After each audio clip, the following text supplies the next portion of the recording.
Hi friends, మనం భూమిపై high speed internet వాడుతున్నాం. కానీ సముద్రం అడుగున రేడియో తరంగాలు అస్సలు పనిచేయవు.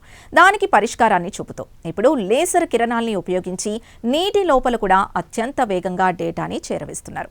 దీన్నే అండర్ వాటర్ లైఫై అని పిలుస్తారు.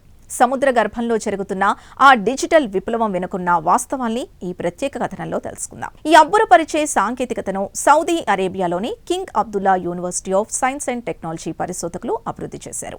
ప్రొఫెసర్ బూన్ ఊయి నేతృత్వంలోని బృందం నీటి అడుగున నీలిరంగు లేజర్ కిరణాల ద్వారా సెకన్కు గిగాబైట్ల వేగంతో డేటాని పంపవచ్చని నిరూపించారు.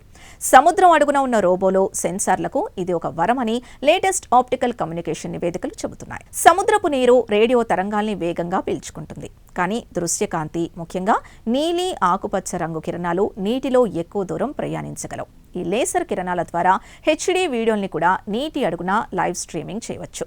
ఈ అద్భుత సాంకేతికతనే లైట్ ఫిడిలిటీ లేదా షార్ట్కట్లో లైఫై అని పిలుస్తారు. సాధారణ వైఫై రేడియో తరంగాల్ని వాడితే ఈ లైఫై మాత్రం కాంతిని సమాచార వాహకంగా వాడుకుంటూ డేటాని మెరుపు వేగంతో చేరవేస్తుంది. సాధారణంగా సముద్రం అడుగున వేల కిలోమీటర్ల పొడవైన కేబుల్స్ ఉంటాయి. కానీ ఆ కేబుల్స్ లేని ప్రాంతాల్లో లేదా కదిలే సబ్మెరైన్ల మధ్య సమాచారాన్ని మార్పిడి చేసుకోవడానికి ఈ లైట్ ఫిడిలిటీ టెక్నాలజీ అత్యంత కీలకం. ఇది సముద్రపు లోతుల్లో ఒక వైర్లెస్ నెట్వర్క్ను నిర్మించడానికి మార్గం సుగమం చేస్తోంది.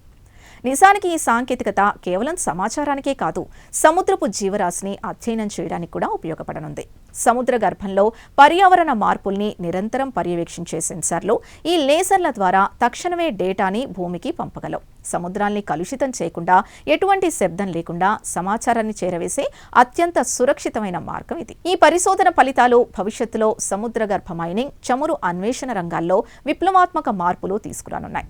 అయితే నీటిలోని మురికి కణాలు, ఉప్పు సాంద్రత ఈ లేజర్ కిరణాల వేగాన్ని ప్రభావితం చేస్తాయని పరిశోధకులు చెబుతున్నారు.